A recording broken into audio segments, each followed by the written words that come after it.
नमस्कार भाइयों, मैं हूं सतीश यादव और मैं आप लोगों को लेकर के आया हूं मिर्ज़ापुर अहरौरा में पहाड़ी वादियों में बसी एक पहाड़ पर माँ भंडारी देवी का धाम है। बहुत ही पावन, पवित्र और पुण्य धाम है। और यहाँ पर बड़ी ऊंची ऊंची पहाड़ियाँ हैं। जरा दिखा दीजिए, ये देखिए ऊंची ऊंची सारी पहाड़ियाँ यहाँ पर है। और पहाड़ों में कितनी सुंदर पहाड़ियाँ हमारे बीच में हैं। पहाड़ की वादियों में माँ का धाम, पावन पवित्र धाम है। और मैं चलता हूँ माँ के धाम की तरफ। ये बड़ी ही कठिन और बड़ी दुर्गम रास्ता है यहाँ पे।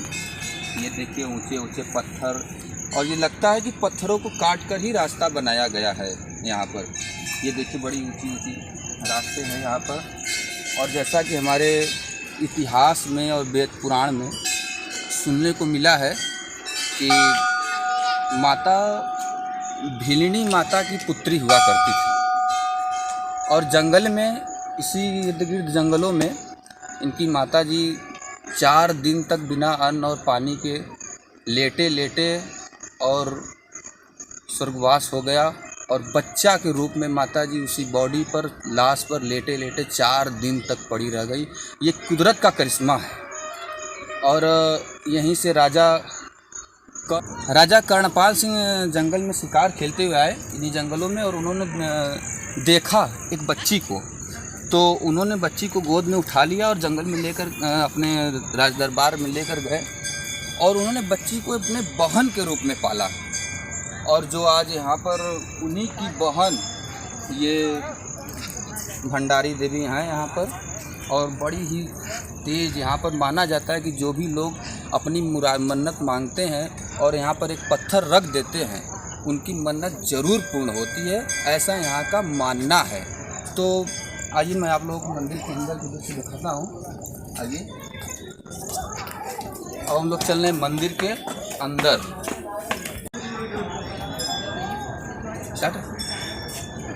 आइए, ये देखिए पहाड़ों में ये मंदिर है। आइए, लगी हुई है।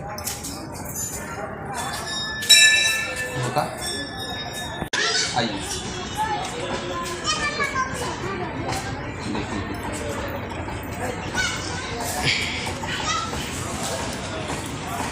आइए हम यहीं से माता का दर्शन करवाते हैं, क्योंकि अंदर फ़ोटो लेना वर्जित है। यहाँ से दिखाइए, यहाँ से दिखाइए माता का।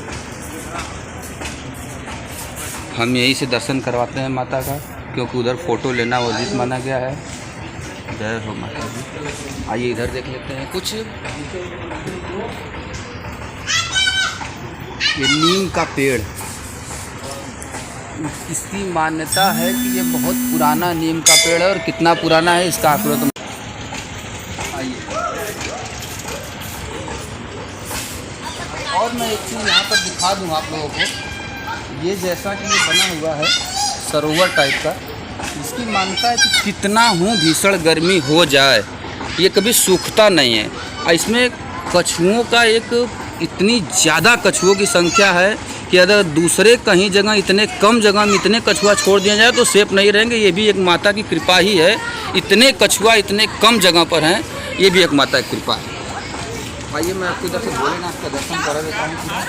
बीचों बीच कमल पुष्प पर भगवान भोले की मूर्ति। हर जगह आप शिवलिंग देखे होंगे, लेकिन यहाँ पर आपको मूर्ति का दर्शन होगा। ये देखिए बाबा भोले की मूर्ति है। बहुत कम देखने को मिलती है, क्योंकि भोलेनाथ का हर जगह शिवलिंग का ही दर्शन होता है और शिवलिंग की ही पूजा होती है। और यहाँ पर बाबा भोले शंकर की मूर्ति है, देवादिदेव महादेव की। ये देखिए कछुए दिख रहे हैं यहाँ पर, वो कछुआ है वहाँ पर। ये लोगों ने बताया कि यदि इतने अधिक कछुओं की संख्या को कहीं और छोड़ा जाए तो ये नहीं रह सकते, लेकिन यहाँ माता की देन है, माता की कृपा है। बहुत ज़्यादा है इनके अंदर कछुआ। देखिए वहाँ पर भी दिख रहे हैं, वो कछुआ चल रहे हैं वहाँ पर। और बहुत देखिए वहाँ पर बहुत बड़े बड़े हैं इसमें कछुए। आइए मैं एक चीज़ दिखाऊँ।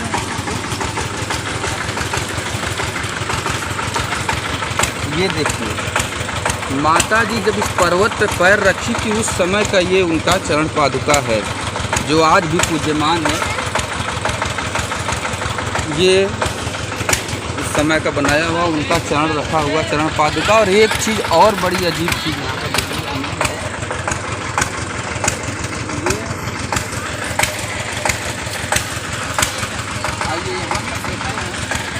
ये बगिया है, जिस बगिया को बोला गया है माँ वाटिका, माँ की बगिया।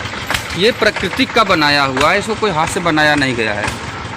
माँ का चरण, सत्यम शिवम सुंदरम, ये पेड़ उगते हैं तो इसी तरीके से उगते हैं कि माँ का चरण और सत्यम शिवम सुंदरम ये कभी मिट नहीं सकता है।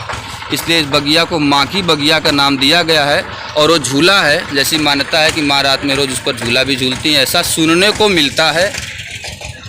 और इसको ज़रा सामने से दिखा दिया जाए,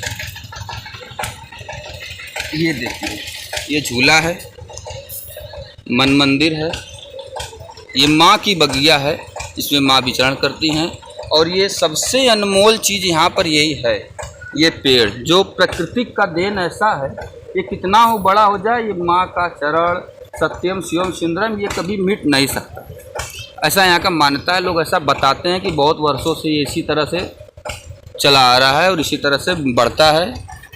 और हम आप लोग को दिखाना चाहते हैं कि हम लोग पहाड़ की कितनी ऊंचाइयों पर हैं। यहाँ पर देखिए, बहुत ऊंचाइयाँ हैं, ज़मीन से बहुत ऊंचाइयाँ। ज़मीन पर तो आने वाले साधन बहुत छोटे छोटे दिख रहे हैं।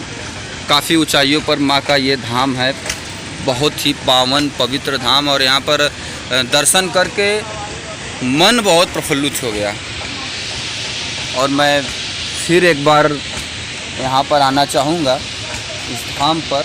यदि माँ का आशीर्वाद हुआ और मौका मिला दोबारा, तो मैं फिर एक बार इस धाम पर आना चाहूँगा। और मैं माँ के चरणों में सादर प्रणाम करते हुए आप सभी लोगों को प्रणाम नमस्कार करता हूँ।